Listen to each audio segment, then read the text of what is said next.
Welcome back, ladies and gentlemen, to another episode of the Sunday Showdown presented by the Fifth Quarter Podcast.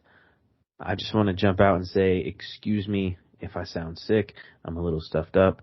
Allergies are kicking my ass right now.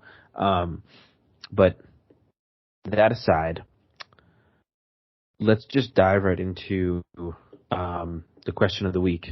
Get that out of the way first before we talk about last week's game. So the question of the week Sean posted was, which rookie, including Mcdowell, stood out the most to you against Kansas City? Anthony Schwartz, Greg Newsome, Jeremiah Owusu-Koramoah, or Malik McDowell. 71% of the people answered Anthony Schwartz. I think that's the right answer. 10% said Greg Newsome. I've seen a statistic on him that there was like one ball that was like caught when he was covering somebody, and it was like for one catch for 4 yards. Yeah, some good stat, stuff you want to see. Nobody voted for JOK, and 19% of the people voted for Malik McDowell. I like Malik McDowell too, but like I said, I think the right answer is Anthony Schwartz. He finished the game. 3 catches, 69 yards, a 44-yard catch on 5 targets. He had a rush for 17 yards. I mean, I liked what I seen. You know what I mean? For his rookie debut, I liked what I seen. I think that dude could be special. You know what I mean? I think he's going to push, it sucks to say, but I think he's going to push Donovan Peoples-Jones kind of on the, the not important list. Same thing, we didn't even see fucking Hollywood Higgins. Right, yeah. And we were saying him and Baker have such a special chemistry. He didn't even get a target. I don't even know how many downs he played. You know what I mean? And not taking anything away from them, but I just think Anthony Schwartz is just that special. Fast dude. Over time he's going to learn, I don't want to say how to catch the ball better, but there was one play that he dropped where, if he would have, a veteran wide receiver would have caught the ball pretty much. Yeah, to say. And that was a third down too. Yeah. So, I liked what I seen. Like I said, I liked what I seen from Malik McDowell too. So, how did he play exactly? McDowell? Yeah, I'm looking at his stats real quick. So yeah, he had 3 total tackles. Caused some issues up front. He was disruptive for sure. Yeah. Let me see. JOK only had 2 tackles. Greg Newsome only had 1 tackle. But you look at the coverage that Greg Newsome played. That stat that you talked about, and that's stuff you want to see from a rookie against the best offense in the NFL. You know what I mean? So. I imagine you answered Anthony Schwartz, correct? I actually didn't. I was one of the few that picked Greg Newsome. 2 things that stood out. I mean, Anthony Schwartz played great. I know it was last minute. They didn't know if Odell was going to play. And I'm sure it was hey, you're going to start in Odell's place. You're going to be our deep ball guy. The play where he made the catch, bobbled it, and fell down should have been a touchdown. And I know they scored a few plays later, but that should have been a standing catch on the run score. And that third down drop, that wasn't the reason why we lost the game, by no means. I mean, he played great. Just would like to see him come down with those. He was the one that he fell down on and bobbled. He was wide open. The third down one, there's a guy in his area, but he still should have came down with it. Greg Newsome, though, I actually thought it was going to be a lot closer, 71% to 10%. But like we said, a lot of Greg Newsome you don't hear about, because they're not throwing on him. Right. He had 1 target for 4 yards, and it was, like a 3rd and 10, or gave up 4 yards, and it was 4th and 6. So he did his job. But they just weren't throwing on him. I think out of his 20, he had like 23 coverages or something like that. 1 catch. I mean, that's amazing for a rookie against, like you said, the best offense in football. So that's why I voted Greg Newsome. No knock against Anthony Schwartz. Jeremiah Owusu-Koramoah, I kind of expected his number to be low because he did have a couple blunders. I mean, he was tasked with trying to cover Travis Kelce a lot of the time, which nobody can do. Didn't help that our safeties were out of the game, so he was kind of on his own a little bit, so that doesn't really surprise me. Malik Mcdowell played pretty well. I know he only had 3 tackles, but like we said, he was very disruptive. You could see big 58 pushing the centers back and pushing the guards back in the backfield. Mahomes still made things happen because he's Mahomes, but that's definitely a positive sign. Right. So, it's, first game rookies, kind of what we expected, against a team like Kansas City. A lot of promising looks though, like none of them came out and shot the bed. So, kind of impressive. I would like to see who Greg Newsome was covering Hardman. Majority of the time. Okay. So. Yeah, it's McCall Hardman. And speaking of who he covered, Denzel Ward didn't play bad. I know Tyreek Hill had 197 yards. Yeah, but you're not going to, we said this last week, you're not going to fully stop them. No. Nobody has been able to do it.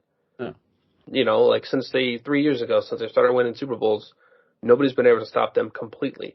Tampa came closest last year, and it wasn't because they stopped Kelsey and Hill. It was because they pressured Mahomes. Yeah. Yeah. Which, we'll talk about that with what we could have done better, or whatever. So, I mean, let's just jump right into that. You know what I mean? Mm-hmm. So, moving on, Browns versus Kansas City recap. Let's talk about the offense. Baker Mayfield, do you think he played great, good, average? What do you think? I think he played great. I would have liked to see him score a touchdown. Yeah. But when you have the rushing unit that you have, he honestly didn't even need to. Don't really need to. Yeah. You know what I mean? He didn't. 21 of 28. That's even going back to the beginning of last year. That's kind of right where we said we'd be content with him doing over 300 yards passing. Touchdown would have been nice to pad his stats. Talking fantasy would have been nice to pad his stats a little bit. The interception, I'm really not even going to count that. 100% wasn't his fault. I've rewatched that play a million times. The guy literally had his ankle and he was falling down. He didn't see the guy coming. It wasn't like he just threw up a duck. He was trying to get it out of bounds, and just the way, gravity took him to the ground, it was just impossible for the ball to get over both of those guys. I don't really blame it on him. Yeah, it's an interception. Hate to lose that way. He was only sacked 2 times, 17 yards. I say that's a plus. Especially his throws were very efficient. He was throwing some dimes. A lot of those throws to Njoku where he was threading the needle. Which is great. He had three passes over 30 yards. Yeah. He had the 43 bomb to Njoku. Njoku had some big catches. Yeah. Jarvis had the 32-yard bomb, and then the Anthony Schwartz, pass. He was throwing some strikes, and he wasn't afraid to let it sling because Baker Mayfield's a gunslinger. He was so composed. Oh, yeah. On those deep balls, it wasn't like he was like, shit, they're in my face, I'm chucking it. He knew what he wanted to do with that ball. Right. It was just biding his time, waiting for guys to get open, hitting windows when he needed to hit it, throwing it in, where only the receiver could get it, which is, Kansas City's defense isn't great. Right. They played pretty decent. I always knock on their defense for not being great, but you're a team in the NFL, your defense is good. You still have 4 scores on them. Yeah, so I think he did great. And like you said, we really didn't need him to throw a touchdown. Yeah, that last drive would have been nice to drive down the field, but who knows if he would have thrown one then? He could have just ran it in again. I was definitely content with his performance. Yeah, I mean, I was impressed. I mean, that was a Baker Mayfield that I don't want to say we haven't seen because we have, but like you said, his composure, the way he was stepping up in the pocket, it was a Baker Mayfield that you could tell he took a step towards he had something to prove. Towards being elite. Oh yeah. Do I think Baker Mayfield is elite? No. But to me, what he showed last week was that he took a step, in my opinion, towards that. What would make him, take an even better step is you can't make that interception. You know what I mean? I mean, you got to get it out of bounds. I know somebody was grabbing his leg, but, find a way to get it out of bounds. Right. Take the sack. It is what it is. You know what I mean? Right. It's first down. You take the sack. It's 2nd and 15. You know, you live, you know what I mean? It's fourth down territory at that point. Not even fourth down territory, but it's 2 minutes left on the clock. Like, you take the sack. You know what I'm saying?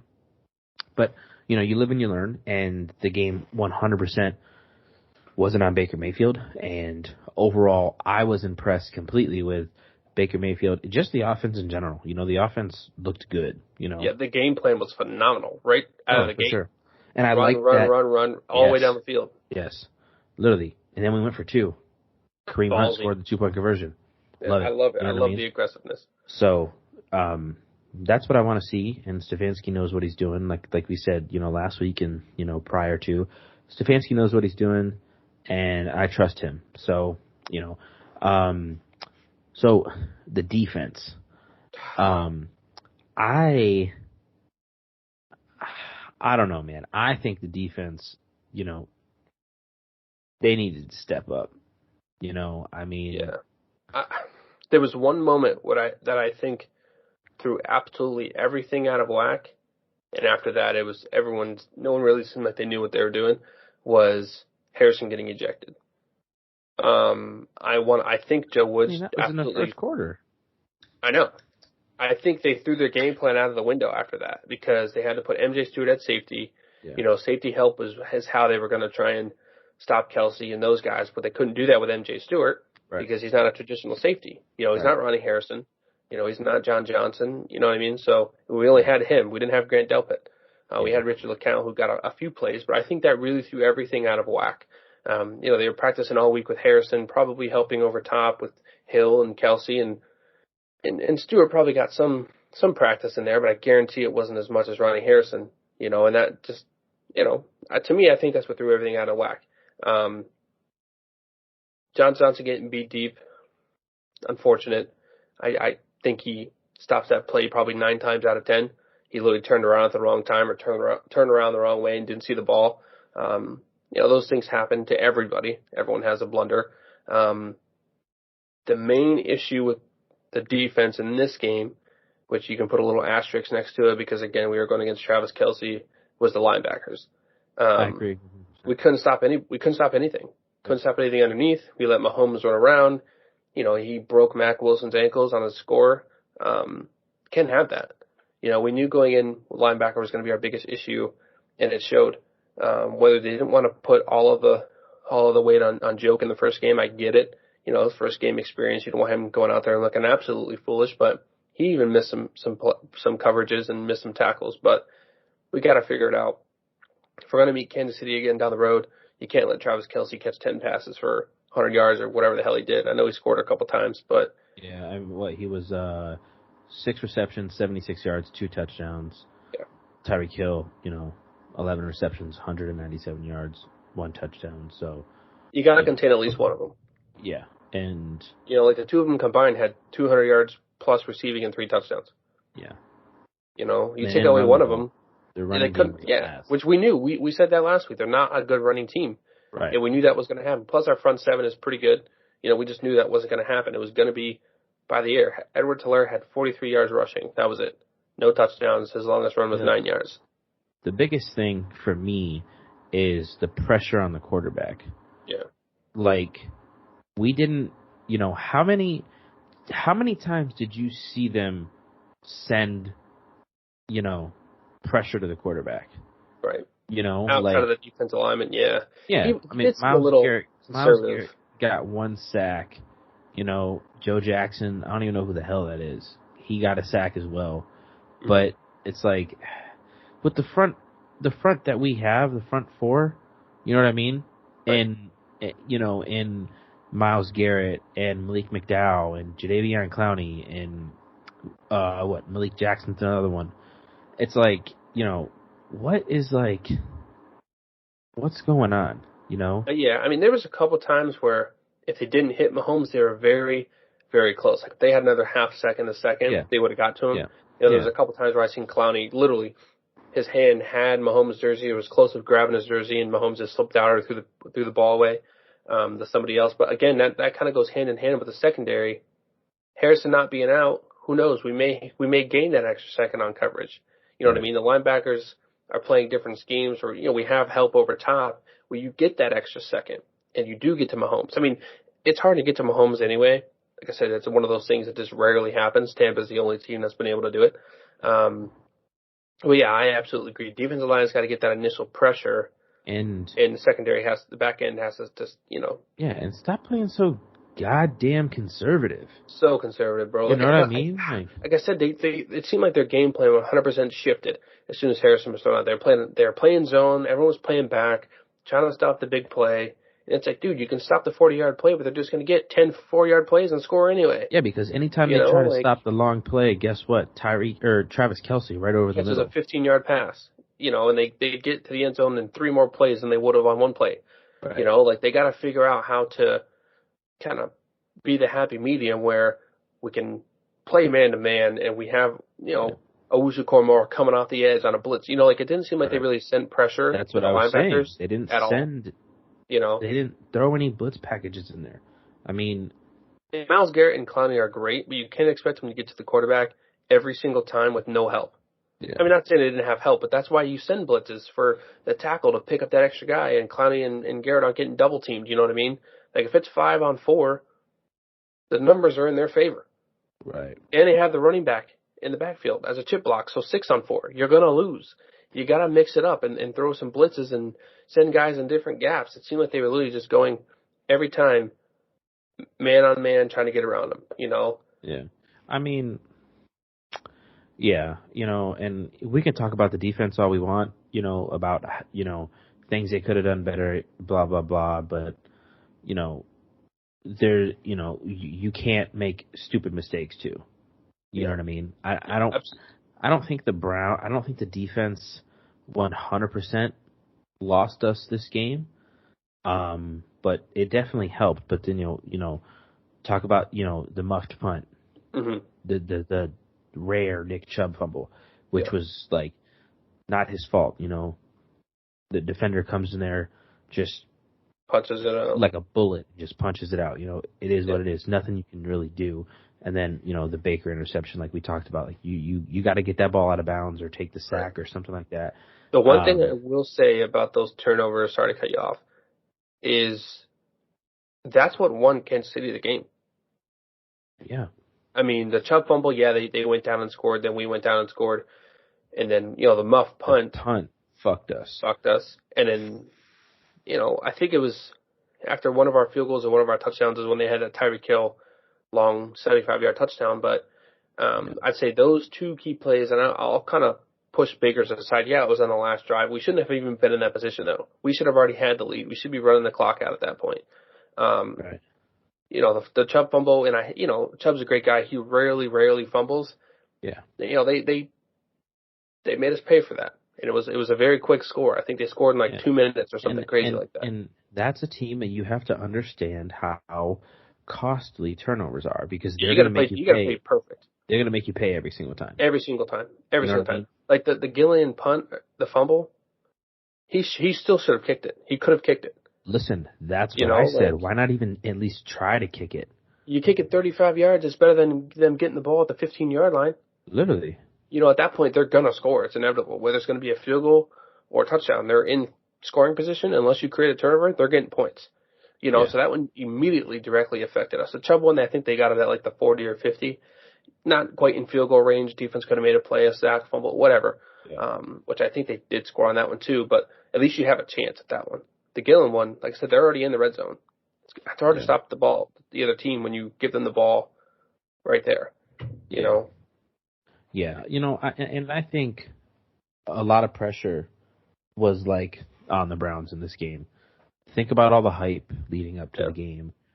Think about we met them in the playoffs, and it was like, is this redemption, So there was a lot of hype, that's just an excuse.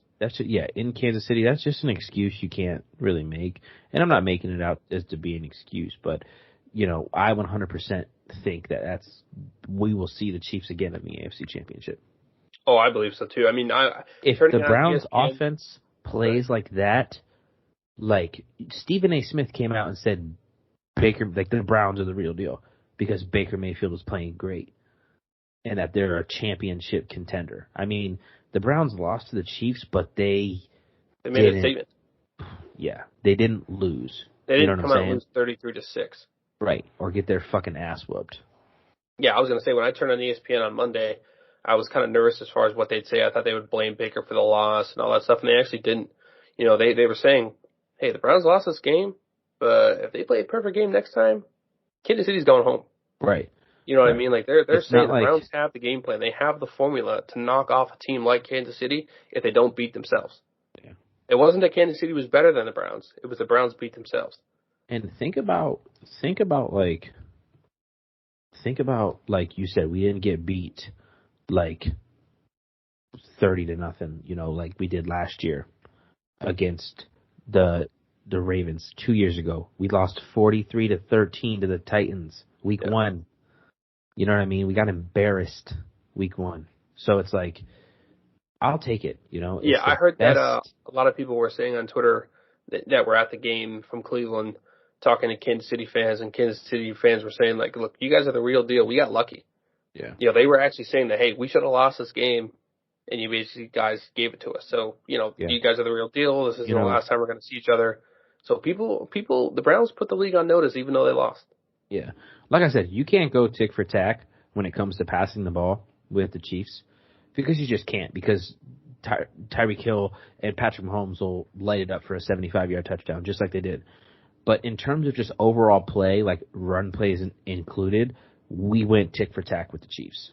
Oh, they went score for score. There was Actually, 3 drives. they were up 22-10 at halftime or 20-10 or something like that.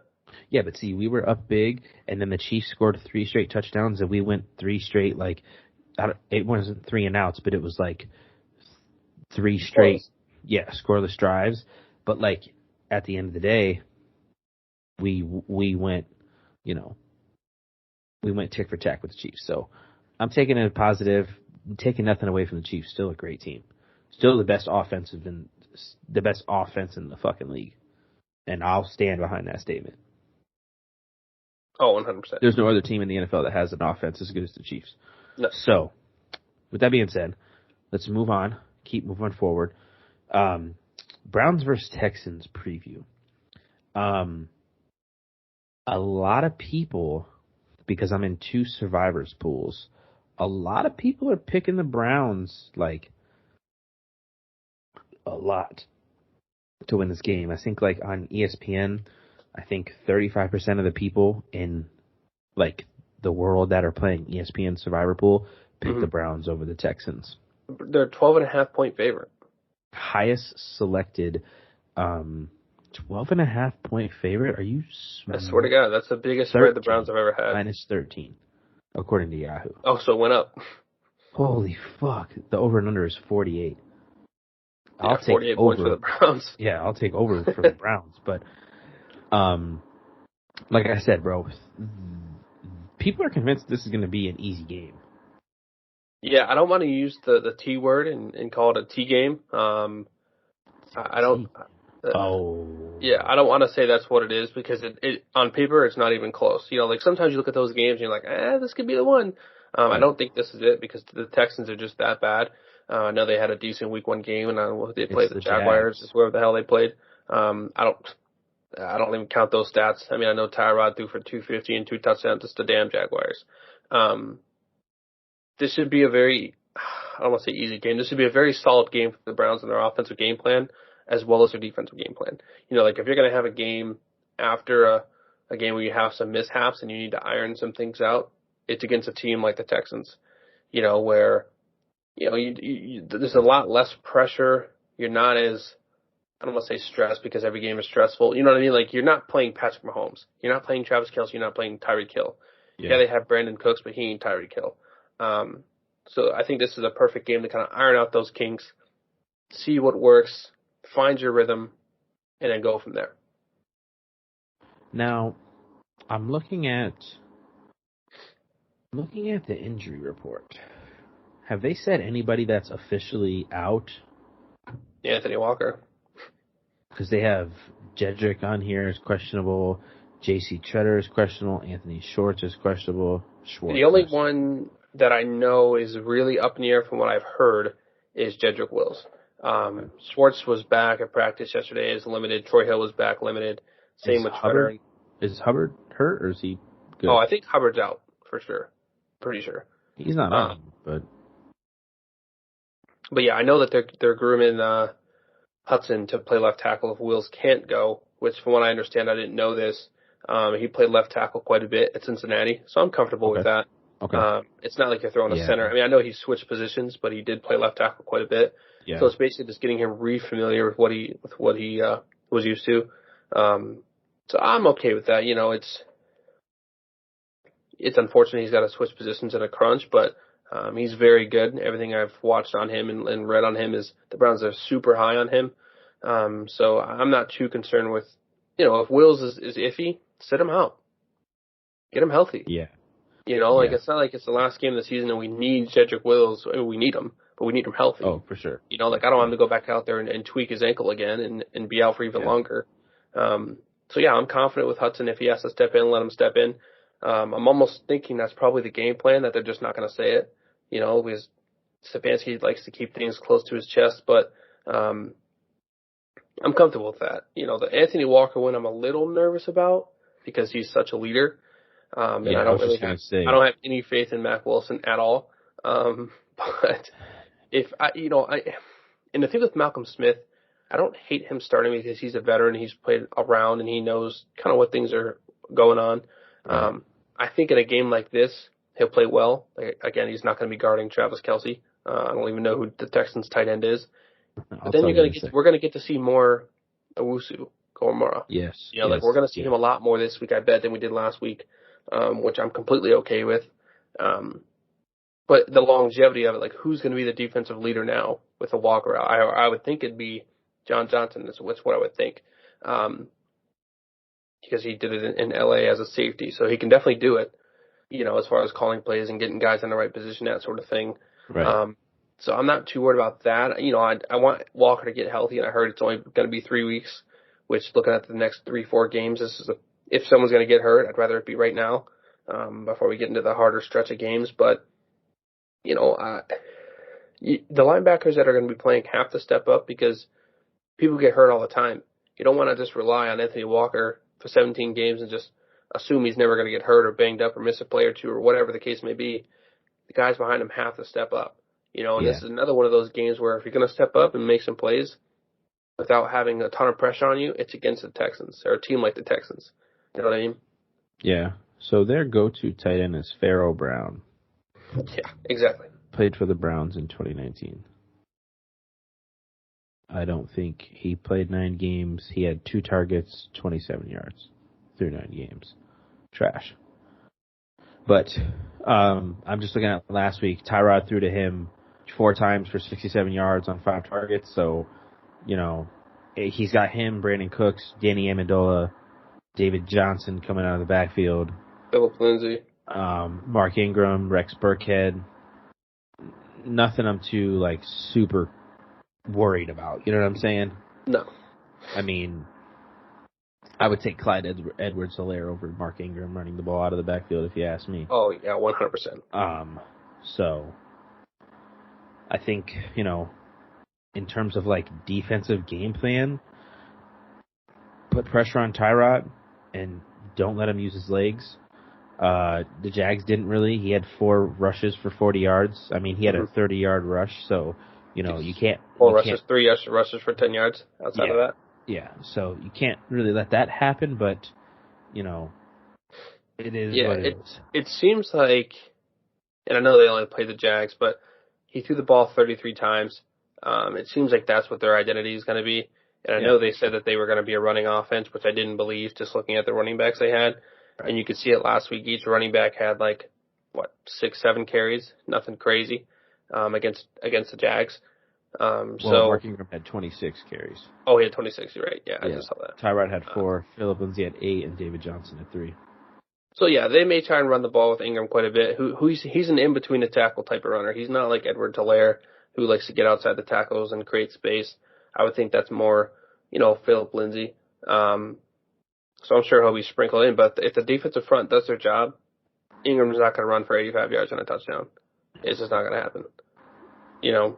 Yeah, that's not anything I'm worried about. Mark Ingram is the least of my worries.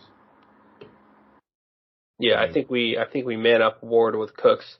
He kind of torched the Jags for 5 for 32. Yeah, He's like a Tyreek yeah. Hill Jr.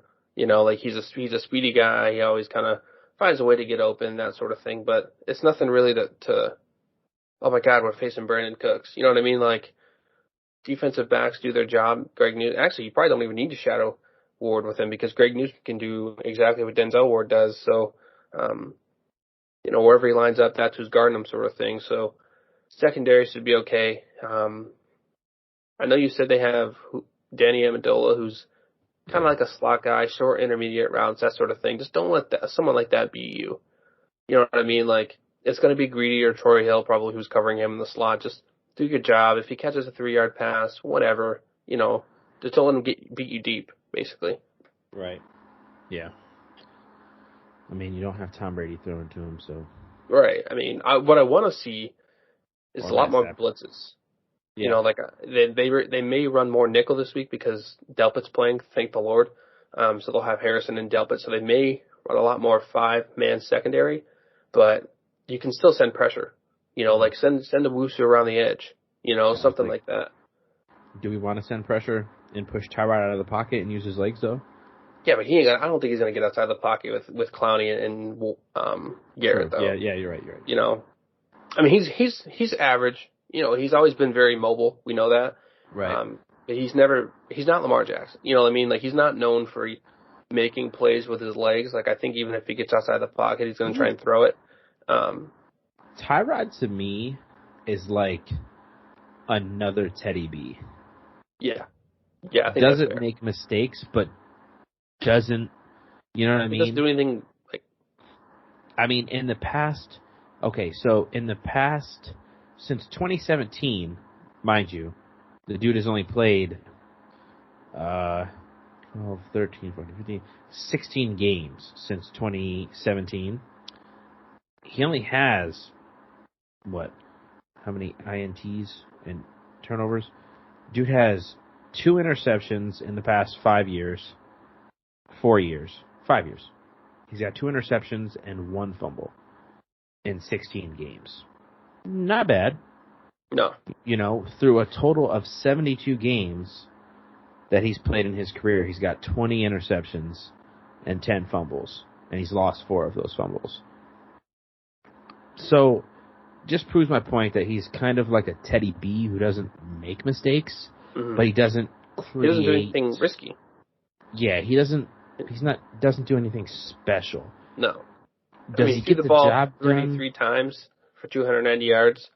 Baker threw it 5 less times than he did. I mean, they both completed the same amount of passes, but Baker threw it 5 less times than he did for 30 more yards. Yeah. So, I mean... And it might not seem like 30 yards is a lot, but... And they were playing the Jags, we were playing the Chiefs. Yeah. So Yeah. So, you do the math. So, I don't know. We'll see what happens. I'm not nervous. I was nervous last week. I had to drink some alcohol to calm my nerves, bro. Because I was like nervous, but I'm not nervous for this game. So that being said, keep pushing forward. Jump into the fourth quarter. We'll talk about Odell Beckham. So Odell Beckham is out this week. I read something online that said that their goal always was to aim for like week 3. So, you know, they were like anticipating him to be out this week. And, you know, I'm not in a rush for him to come back. You know what I'm saying? I want him to be 100% healthy because I don't want any excuses for, you know, how he plays. You know what I'm saying? Yeah, I absolutely agree. If he's healthy and balls out, I want it to be he balled out because he's 100% healthy.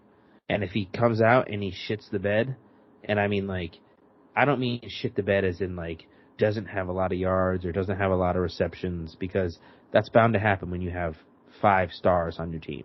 You know what I mean? You got 2 great running backs. You got Jarvis. You got Njoku. And you got Hooper, who are all great, you know, players, skill players. So it's like, I don't anticipate Odell Beckham to get 1,000 receiving yards and, you know, all these touchdowns and shit. But I'm talking about, like, drop balls or, you know, fumbles or just, you know, just stupid shit, which I don't see that happening.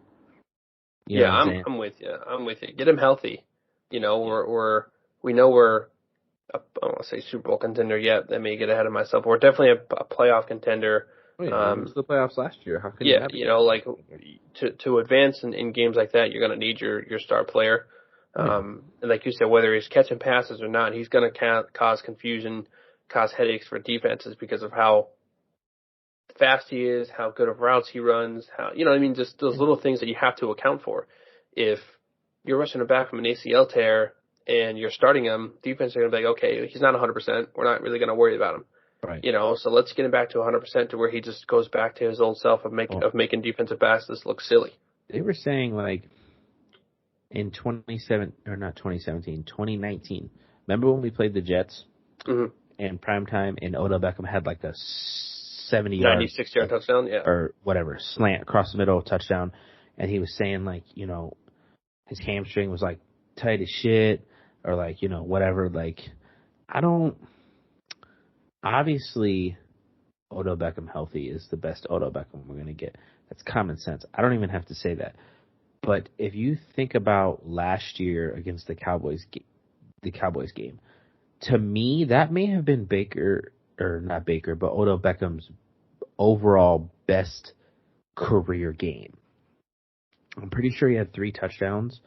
He had a passing touchdown. Or no, Jarvis threw him a touchdown. Yeah, he had 3 total touchdowns. Jarvis threw him a touchdown, then he had another touchdown from Baker, and then he had the rushing touchdown. Yeah. So, Odell Beckham's career best game. Don't care what you say. I think, you know, fully healthy Odell Beckham for the playoffs, we get that Odell Beckham that we got when we played the Cowboys. Because if you remember, we needed that score. We were down 7 points. The Cowboys came back with like 2 minutes left, whatever. I don't know how much time was on the clock. And he comes out clutch. You know what I'm saying? And in the playoffs, that's what you need. And I think 100% healthy, I think that is the Odell Beckham that we get. We get clutch Odell Beckham. Not saying he's not clutch now, but, you know, in terms of like a game like the Chiefs last year, you know, tight game, we're down a score, you know, whatever. You need to get somebody the ball. 100% healthy Odell Beckham, you get him the ball in situations like that. Yeah. If that makes sense. No, I absolutely agree. And like you said, even in a playoff scenario, even if you're not, you know, game's tight or we need a score, the defense is going to focus on a guy like Odell Beckham. Oh, yeah. And that's just going to open everything up for everybody else. You know, like against Kansas City on that last drive, you know what they're doing? Okay, we got to stop Jarvis Landry. I guarantee that was early because they knew we weren't going to run the ball. They knew we had to throw. Right. And you have Odell, Jarvis, Anthony Schwartz, David Njoku. Kind of hard to stop all 4 of them. You know, even DPJ, like, you know what I mean? Like, He's got more respect this year than he had last year because he was a rookie, but it just opens things up even more, even if he's not touching the ball, which I do think he's going to touch the ball a lot more this year than he did last year, which is, I think, is part of the reason why they're waiting to get him in there because, hey, you're going to come back, we're going to get you involved right away, which makes sense. He's going to wreak havoc against every defense we play because he's just Odell Beckham. So, yeah, I absolutely agree. You know, would have been nice to have him for Kansas City. He may or may not have made a difference. I think the one play that Schwartz dropped, I think Odell catches that, obviously. But that wasn't a huge difference maker. I'm not putting the loss on that. But, yeah, we don't need him against the Texans. It'd be cool to see him play against the Bears because that's the game we're going to. Right. So that would be great. Let's just get him healthy. You know, we've seen healthy Odell. It's been a while since we've seen a healthy Odell because I don't really count when we had Freddie Kitchens because he was fucking terrible. But, you know, healthy Odell in New York was making everybody look foolish. You know, if only didn't have Eli Manning throwing to him. Yeah, and he was their only option, really. Oh, yeah. I mean, so he doesn't have to... He was getting double teamed and still making guys look He doesn't have to play that same role. You know what I mean? No. So, I don't know. Just let him get healthy. And then not only let him get healthy, let him get mentally prepared. Like, I know he's chomping at the bit. Like, I've seen him post, you know, a couple tweets saying that, you know, something along the lines of, you know, no one's ready for what's about to come. And, right. You know, things like that. Like, a lion doesn't run with dogs. You know, those little hints that, like, he's mentally ready. He's chomping at the bit. So I'm excited.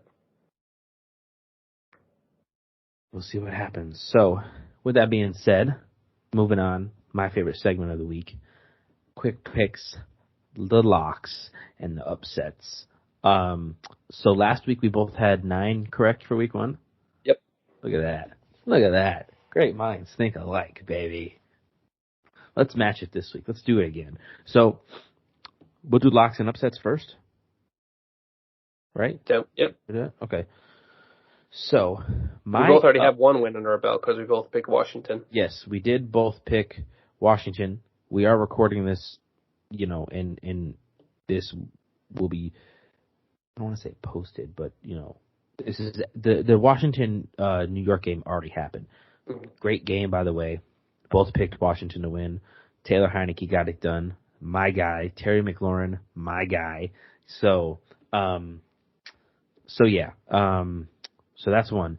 My upset is going to be the Raiders over the Steelers.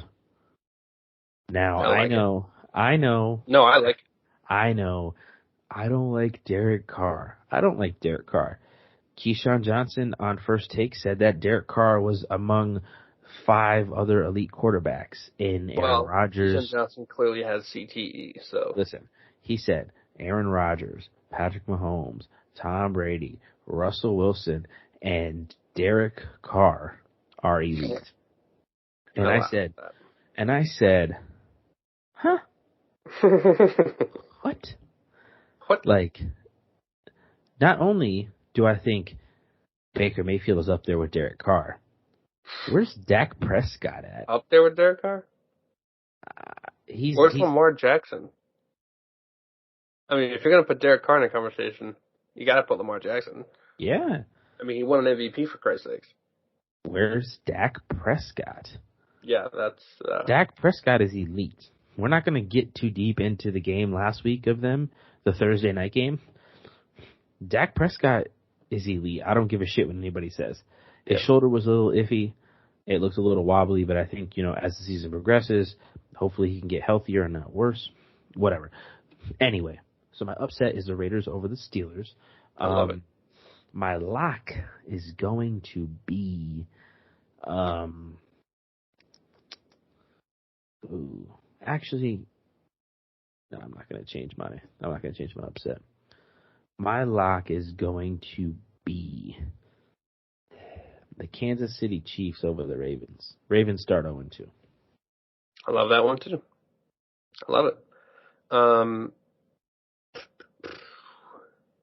My upset, I will go with, the site I'm on has Chicago favored. I don't know if it says the same thing on yours. I'm going to go with Cincinnati to beat Chicago. I don't think Chicago is very good. No. Their defense isn't what it used to be. Andy Dalton is a check down king. That's all he does. He doesn't throw the ball downfield. And Joe Burrow likes to throw the ball downfield. So I think Cincinnati, it may be close. Both teams are going to make mistakes, but I think Cincinnati wins that one. And for my lock,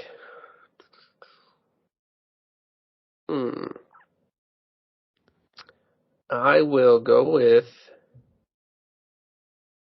I'm going to go with Buffalo over Miami. I like Buffalo lost. I like it. They gave Pittsburgh the game. I don't think that happens again. They still don't have a run game, but I think Josh Allen is going to throw all over Miami as kind of like a redemption for going out the way they did last week. So I think that's a safe lock pick. Now, this is going to be my secondary upset, but this is off the record. This does not count. So to the sweet woman that counts our locks and upsets and our picks, I got the Cowboys upsetting the Chargers. Yeah, I just saw that LA was favored. It's got to be the -1. It can't be that big of a gap. -3.5. Oh, okay. So I just seen that, but that's going to be my secondary upset, even though it doesn't count. So anyway, first game, we got Bengals versus the Bears. This was your upset. I'm taking the Bengals too. Don't want to see the Bengals start 2-0. So as a Browns fan, I would love to see the Bears win, but as a football fan and biases aside, I think the Bengals are the better football team. Yeah. The Bears aren't going to progress and take a step forward until they put Justin Fields behind the center. Yeah, I absolutely agree. So I understand the whole reasoning behind it. They say look at Aaron Rodgers. He played behind Brett Favre and, all this other bullshit. Brett Favre was also Brett Favre. Philip There's Rivers. no Brett Favre. Philip Rivers played behind Drew Brees and, Tom Brady didn't start right away, all this other shit. Yeah. Whatever, dude. I don't care. You don't have Drew Brees. You don't have a Brett Favre. And I don't even know who the quarterback was for the Patriots. Drew Bledsoe? Yeah, he got hurt. It wasn't like Tom Brady replaced him. Doesn't matter. You don't have one of those three quarterbacks in Andy fucking Dalton. You would have been better off. You would have been better off keeping Mitch Trubisky over Andy Dalton and just keeping Justin Fields behind Mitch Trubisky. But, hey, I'm not a front office guy, so my opinion really isn't valid. Anyway, moving on. Next game we got the Browns versus the Texans. Browns are 13-point favorites. Like I said last week, give me the Browns every day of the week, twice on Sunday. Browns over the Texans. Yeah, I'm taking the Browns as well, and they're going to cover. Oh, for sure. Browns might score 30+. They better. Not even might. I think they will. For my sanity. And then we have, the Rams versus the Colts. And man, did Matthew Stafford look good. They still don't have a good run game, though. But Henderson he's a good filler. You know what I mean? Mm-hmm. So, yeah, give me the Rams over the Colts. Yeah, I'm taking the Rams, too. Carson Wentz is still making mistakes like we knew he would. Like shit last week? He didn't look great. He definitely didn't look great, and he's not going to look great against the Rams defense, that's fucking for sure. Who did they play? The Seahawks. Ooh. Who don't have a great defense. Ooh. Yeah, so I'm going to take the Rams as well. Matty Ice, the real Matty Ice, my fantasy quarterback, I think he lights up Indy as well. Matt Stafford. Yeah, because it ain't Matt Ryan. Matt Ryan ain't Matty Ice. Started him in fantasy last week. Gets me 7 points. Thanks a lot, Matt Ryan. So then we have your lock, Buffalo over Miami. I'll take Buffalo too. I like that pick. Not a huge fan of the Bills, just because there are AFC championship caliber. I don't want to say caliber or rival or contender, but they're someone we're gonna have to possibly get through to get to the AFC championship. So I know they're a good team, so it's the less they win, better. But like I said, bias aside, these quick picks, locks, and upsets are no bias. Give me the Bills. It's just what it is. Then we have the Patriots versus the New York Garbage Men. Give me the Patriots. Hey, I love it. Well, I'm picking the Patriots. No doubt about that. Speaking of this game, I saw a funny-ass tweet today that said, because, obviously Zach Wilson and Mac Jones are big, I'll call them Republicans.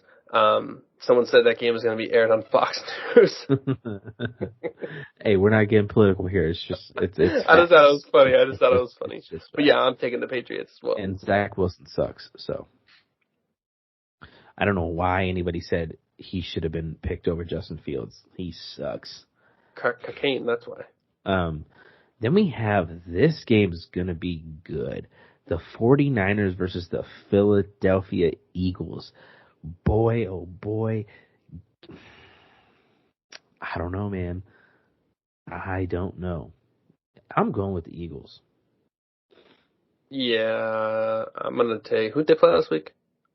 The Falcons? The Eagles? The Falcons?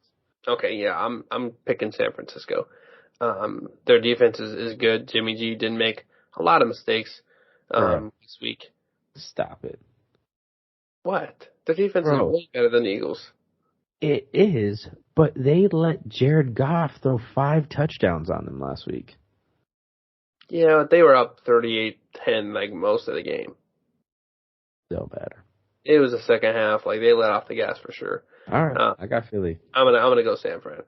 Jalen Hurts is the real deal. I'm not arguing that. I like Jalen Hurts. Then we got, this is my upset, the Raiders versus Pittsburgh. I truly think the Raiders are better. Darren Waller that man is good.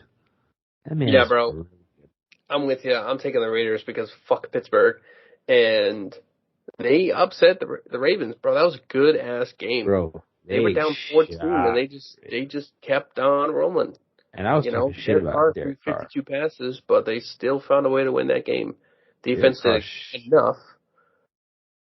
Yeah. You know, Derek Carr shut me the fuck up. and if they can do it against Baltimore, who doesn't have as bad of a defense or offensive line as Pittsburgh, the run game is iffy. So is Pittsburgh's.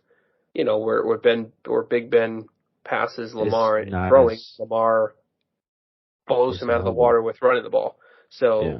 I think this is definitely a game where the Raiders can win. Big Ben blows Lamar out of the water in terms of mistakes. Big Ben doesn't make mistakes. 100%. You know what I mean? Lamar Jackson, did he have 2 fumbles last week or just 1? He had 2. Yeah, he had 2. Big Ben throws a lot of interceptions. And he can't move. He has no arm strength. Can't get out of the pocket. Can't throw deep. So I think some mistakes are definitely going to be made by Pittsburgh in this game. Yeah. I think the Raiders can sneak it out again. Yeah. The next game, we got the Saints versus the Panthers. Panthers played the Jets last week. Sam Darnold didn't play terrible. But I think the Saints are just a better team. Yeah, bro. The Saints beat the dog piss out of the Packers. Dog piss. If they can shut down Aaron Rodgers, they can shut down Jalen Darnold. Jameis Winston threw for 170 yards, 5 touchdowns. 170, that's it? Bro, it wasn't more than 200? God damn. It may have been 150. Give me a second, I'm looking it up. It was less than 200 yards. He threw 21 passes, and he had 5 touchdowns. I don't know. Let me see. Jameis Winston was 14 of 20, 148 yards, 5 touchdowns. Insanity. Sanity. That was me beeping out the F word. Jawan Johnson had 2 touchdowns. Yeah. So. Saints are winning this game. 100%. The Panthers aren't terrible, but they're not. If the Saints take away McCaffrey, the Panthers have no shot. And Jameis Winston's going to get bailed out by the Saints defense. The Saints defense is good. Yeah. You know what I'm saying? Not saying he needs bailed out, because I still think Jameis Winston is a starter on any team in the NFL. There's no backup quarterback better than Jameis Winston. Do you agree? Well, that could be another argument for another day, but... Okay, I mean, what the fuck? He's going to make his mistakes. We know famous Jameis is going to throw a pick or two. But based off of just last week, I think he's perfect for New Orleans. I think he's going to fit well in that offense, and I think they're going to beat the shit out of the Panthers. Yeah. The next game, oh God, this game is so obvious. Who's going to win this? We got the Broncos versus the Jags. We don't even have to say anything. Give me the Broncos. Yeah, give me the Broncos. No doubt about it. By 20. Yeah, I like that. I got Noah Fant. I got Teddy B starting, baby. Teddy B starting. No turnover Teddy. No turnover Teddy. Let's go. And Jacksonville just sucks. Urban Meyer's going to be fired by week 5. No, he's going to retire for health reasons. And then he's going to take the USC coaching job. Then the next game we have Minnesota versus Arizona. Once again, easy money. Chandler Jones had 5 fucking sacks last week on Ryan Tannehill. They embarrassed the Tennessee Titans. Yes, the Cardinals did. Kyler Murray had 5 touchdowns. 5 touchdowns or maybe 4. 4. Chandler Jones had 4 sacks. Give me the Cardinals over the Vikings every day of the week. Yeah, I like the Cardinals last week. They absolutely shut down Derrick Henry and Tannehill and Julio Jones and AJ Brown. So if they can do that to the Titans, they can absolutely do that to the fucking Vikings. Somebody on ESPN said the Titans were going to the Super Bowl. Correct, bro. You know how many teams in the AFC are better than the Titans? I can name 6. They still have no defense. Yeah. Yeah. Give me the Titans. Yeah.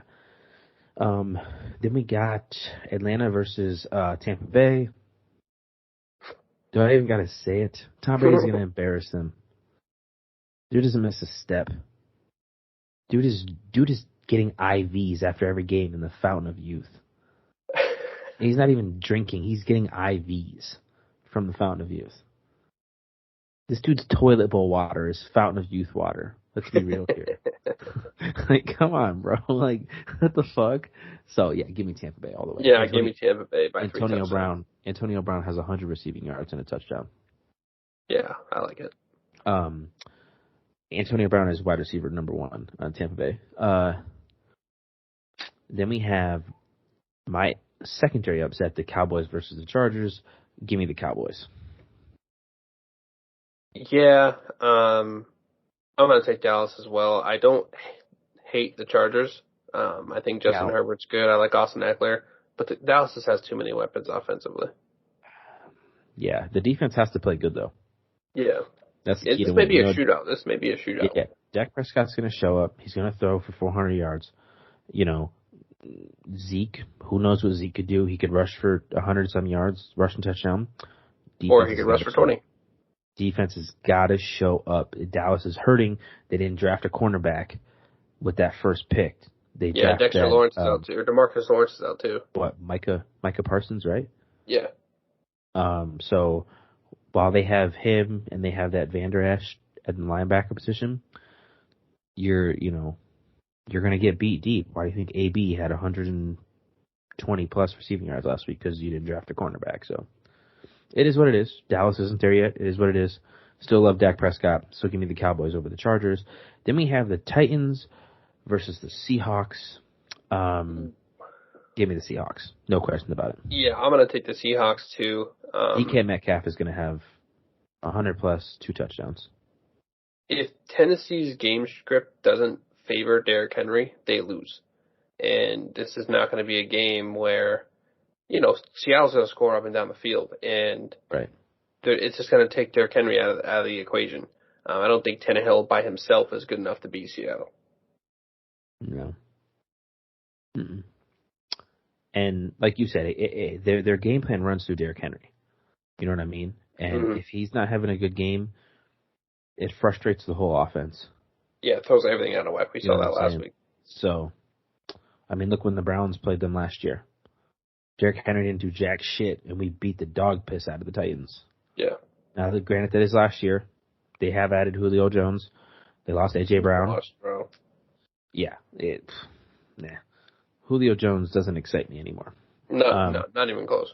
So, yeah. Then we have my lock, Kansas City over Baltimore. No brainer. Yeah. If you asked me. No brainer. Them losing Marcus Peters. Who is their other defensive player, number 44? I think his name is. He got hurt last week. 44. Marlon Humphrey? Yeah. Is he 44? I think so. He got hurt? He came back. Oh, yeah. But he did get hurt. He might be on the injury report. They did lose a cornerback last week. Yeah, he's questionable, his back. And Jimmy Smith is out. Yeah. Marlon Humphreys, Dalen Hayes, nobody that is. And Hollywood Brown might not even play. They lost a lineman too. Oh yeah. I think somebody on their offensive line went down. I don't know. Yeah, their offensive line is not good. Yeah, so they're in trouble. They are in trouble. And I don't want to see anybody get hurt. You know what I mean? I don't want to see anybody on the Ravens get hurt. I want to see it be a fair game. But Kansas City blows them out of the water. Yeah, I don't think their offense is good enough to keep up. Not with missing the running backs and Honey Badger's back. I mean, Hollywood may not play. Their leading receiver is going to be fucking Sammy Watkins. So yeah, that tells you anything. Yeah, and then last but not least, we got the Monday night game.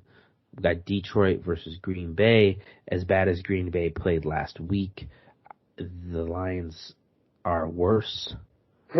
Green Bay's favored to win by 11.5. So I am going to go with Green Bay. Yeah, I'm going to take Green Bay in a huge bounce back game. Probably going to blow them out. Coming out slinging. Yeah. We might see Jordan Love by the third quarter. Maybe. I'm fine with it. I got Jamal Williams, so let it be a catch-up game. Let him catch a bunch of passes in garbage time. I'll take it. How did you get Jamal Williams? I picked him up off waivers. Some kind soul traded them to me for some shoelaces and a pack of gum. Hey, that's what I do, baby. So I'm just kidding. You got Jalen Waddle. That's fair. yeah, it is. I wasn't hurting for receivers, but I'll take it. I wasn't gonna play him. Yeah. He was just gonna sit on my bench. I got Naheem Himes. You know what I mean? Yeah, Jamal Williams. I wasn't gonna play him. So it is what it is. Maybe that's foolish of me. I don't care. You live and you learn. So with that being said, that's gonna do it for the episode. Do you have anything that you want to say? Only thing I want to say is... Before we say anything, I want to talk about next Thursday night game. Because we're always talking about the Thursday night game or recording after Thursday night. So we might as well just do next week's game now. Mm-hmm. You know what I mean? And we can go over it again, next week's episode. But I want to start now doing Thursday night games, at the end of the segment. We got Carolina versus Houston in Houston next Thursday night. And who? I'm taking Carolina. Yeah, give me Carolina. Houston has me like, I thought they were going to be dumpster fire, but then they came out and embarrassed the Jags, and I'm like, are they good or the Jags just suck? The Jags just suck. The Jags just suck. We're going to learn that this week. So, sorry. I didn't mean to throw that at you right at the last minute. So, you're good. Now that we're done, do you have anything you want to say? I was just going to say that, if you're listening to this, you're probably already going to know, but you may not know. We're now officially on Spotify. It took us like Spotify, 2.5 years to get on Spotify through Anchor for who knows what reason. So we switched to Podbean, and it was a seamless transition to get us on Spotify. So we know there's a couple people who are Spotify listeners, so it'll be up there. You'll see us post a link with the Apple link. So should be good to go. Yes, sir. Shout out to Spotify. Shout out to Podbean. I am not being paid to say that. I wish I was. So, with that being said, I want to thank you guys tuning in. We appreciate it. Next week, we will be at the game. So, when you're listening next week, we'll be... Well, we should face. Okay, why you gotta say that? We're respectful gentlemen. Sorry, Mom. We will be having fun in the Muni lot, being respectful gentlemen, and consuming large amounts of water. Large amounts of water. I like vitamin water. I like lemon flavored water. Propel water, the grape flavored Propel water, very good. Large amounts of water. There's a reason why we will be consuming large amounts of water is because we'll be consuming large amounts of alcohol, so we don't get super shit faced. So anyway, thank you guys for tuning in. We appreciate it from the bottom of our hearts. From the bottom of our Browns hearts, we appreciate it. So, do you have anything last to say? Nope. All right. Well, that's going to do it. Thank you guys for tuning in. And as always, we'll see you on the other side. Go Browns.